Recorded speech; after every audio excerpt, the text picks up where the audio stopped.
জামুগুৰিহাটৰ Dhalaibil ST. Thomas English স্কুলত কৃতি ছাত্ৰ-ছাত্ৰীৰ বিদায় সম্বৰ্ধনা অনুষ্ঠান সম্পন্ন। জামুগুৰিহাটৰ ধলাইবিলৰ এছ.টি. থমাছ ইংলিছ স্কুলত আজি কৃতি ছাত্ৰ-ছাত্ৰীৰ এক বিদায় সম্বৰ্ধনা অনুষ্ঠানৰ আয়োজন কৰা হয়। এই অনুষ্ঠানৰ জৰিয়তে বিদ্যালয়খনিত অধ্যয়ন কৰি সদ্যঘোষিত হাইস্কুল শিক্ষান্ত পৰীক্ষাত অৱতীৰ্ণ হৈ সুখ্যাতি অৰ্জনেৰে বিদ্যালয়খনলৈ গৌৰৱ কঢ়িয়াই অনা কৃতি ছাত্ৰ-ছাত্ৰীসকলক বিদ্যালয় কৰ্তৃপক্ষৰ তৰফৰ পৰা একোখনকৈ ফুলাম গামোচা আৰু আকৰ্ষণীয় উপহাৰ প্ৰদান কৰি বিদায় সম্বৰ্ধনা জ্ঞাপন কৰা হয়।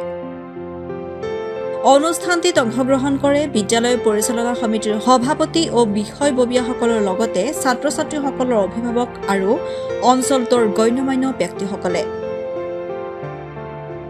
বিদায় সম্বৰ্ধনা অনুষ্ঠানটিত বিদ্যালয়খনিৰ অধ্যক্ষ সুশীল জন চৰেনে সফল ছাত্ৰ-ছাত্ৰীসকলক উদ্দেশ্যি আগন্তুক দিনত আৰু অধিক একাগ্ৰতাৰে অধ্যয়নত মনোনিৱেশ কৰি শৈক্ষিক দিশত উচ্চ শিখৰত নিজৰ নাম উজ্বলাই তুলিবলৈ আহ্বান জনায়।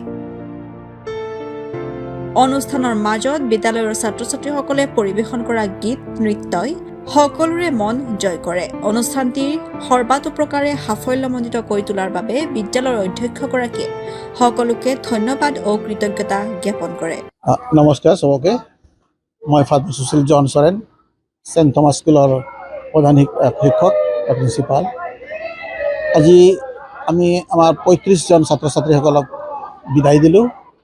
পিছফালেও লিখা আছে কংগ্ৰেচুলেশ্যন লিখা আছে, লগতে কংগ্ৰেচুলেশ্যনো আমি দিছোঁ।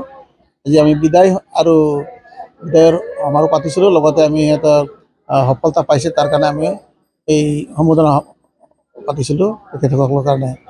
আজি মিক্স ফিলিং হৈ আছে আমাক, কাৰণ আমাৰ মাজৰ পৰা 35জন ছাত্ৰ ছাত্ৰীসকলে আমাক এৰি পেলাই এতিয়া হায়াৰ ষ্টাডিজৰ কাৰণে যাব, কলেজলৈ যাব।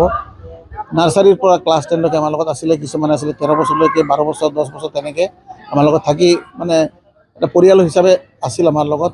খুব ভাল লাগি আছিল, কিন্তু আমাৰ গতিত যাবলগীয়া হৈছে তেখেতসকলক। এইটো প্ৰকৃত নিয়মেই হয়, এজন আহিলে যেন যাব। গতিকে আজি সিহঁতক আমি বিদায় দিলোঁৱে, বিদায় সমাৰোহ পাতিছিলোঁ। আৰু লগতে ভাল লাগিছে যে সিহঁতে আজি মেট্ৰিক পৰীক্ষাত সক্ষম হৈ পেলাই ভাল নম্বৰ লৈ আনি পেলাই পাছ কৰি পেলাই কলেজলৈ যাব পঢ়িবৰ কাৰণে মই তেখেতসকলক শুভেচ্ছা জনাইছোঁ। আমাৰ এইবাৰ মানে হাইয়েষ্ট ষ্টুডেণ্ট মানে ক'ব লাগে আমাৰ চেণ্ট থমাছ স্কুলৰ পৰা লিখিছে 35-36জনে লিখিছিলে, তাৰ ভিতৰত 35জন উত্তীৰ্ণ হ'ল, এজনে থাকি গ'ল বাৰু। 97.2% পাছ কৰিলে। মই নথৈ সুখী হৈছোঁ যে এইবাৰ ৰিজাল্ট আমাৰ খুবেই ভাল ক'ব লাগে। এজন ল'ৰাই, এজন ছাত্ৰই গৌৰৱ ঘিমিৰে তেখেতৰ নাম, তেওঁ 6টা ছাবজেক্টতে লেটাৰ লৈ আহিছে, লগতে মেথামেটিক্সত 100/100 লৈ আহিছে। তেওঁৰ নাম গৌৰৱ, আৰু আমাৰ স্কুলৰ কাৰণে সঁচাকৈ গৌৰৱ লৈ আহিছে। তেখেতক আমি ধন্যবাদ দিছোঁ আৰু শুভেচ্ছা জনাইছোঁ, যাতে কলেজতো ভৱিষ্যতেও তেওঁ ভাল নাম কঢ়িয়াই আনে আমাৰ কলেজৰ কাৰণে। আমাৰ এইটো স্কুলৰ পৰা 2জন শিক্ষক শিক্ষয়িত্ৰী বিদায় ল'লে, কাৰণ সিহঁতে টিচাৰ আছিলে 2জনী, ট্ৰান্সফাৰ হৈ গ'ল, ট্ৰান্সফাৰ হয়। এজনী হায়াৰ ষ্টাডিজৰ কাৰণে গৈ আছে আৰু এজনী বেলেগ স্কুললৈ ট্ৰান্সফাৰ হৈ গ'ল। আৰু এজন আমাৰ হোষ্টেলৰ ৱাৰ্ডেনো আছিলে, লগতে টিচিং কৰি আছিলে। তেখেতো আমাৰ 3 বছৰ ইয়াত শিক্ষা পাঠদান কৰিলে, কিন্তু তেখেতে এতিয়া নিজৰ ঘৰৰ ওচৰতে চাকৰি পাইছে, তালৈ গৈছে। তেখেতসকলে আমাক বহুত হেল্প কৰিলে, তেখেতক আমি বিদায় দিলোঁ আজি, লগতে আৰু শুভকামনা জনালোঁ। লগতে আজি আমাৰ 2জন টিচাৰ, আমাৰ নতুনকৈ টিচাৰ, এটা লেডিজ টিচাৰ, এটা জেণ্টছ টিচাৰ, আমি সিহঁতক আমাৰ স্কুলত আকৌ এপইণ্টমেণ্ট দিয়া হৈছে। তেখেতসকলে আমাৰ এই স্কুলত পাঠদান কৰিব। মই আশা কৰোঁ তেখেতসকলে আমাৰ এই স্কুলত পাঠদান কৰিবৰ কাৰণে সিহঁতে বহুত ইণ্টাৰেষ্ট ল'ব আৰু ভাল সফলতা আমি পাম বুলি আশা কৰোঁ। জামুগুৰিহাটৰ পৰা আনোৱাৰ আহমেদৰ ৰিপৰ্ট, NEView।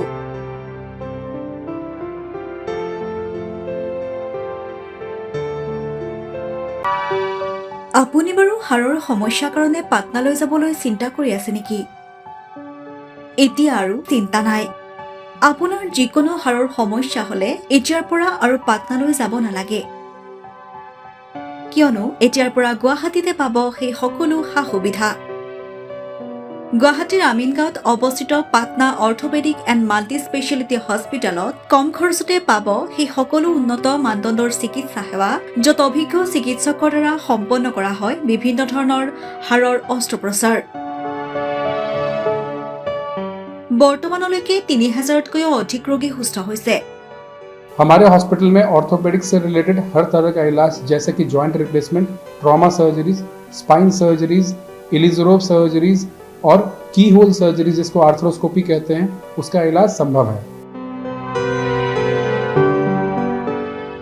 উন্নত মানদণ্ডৰ সা সুবিধা থকা হস্পিটেলখনত আছে ৩টাকৈ VIP ৰুম, 11টা কেবিন, জেনেৰেল ৱাৰ্ডত আছে 12খনকৈ বিচনা তথা 7খনকৈ বিচনাযুক্ত ICU।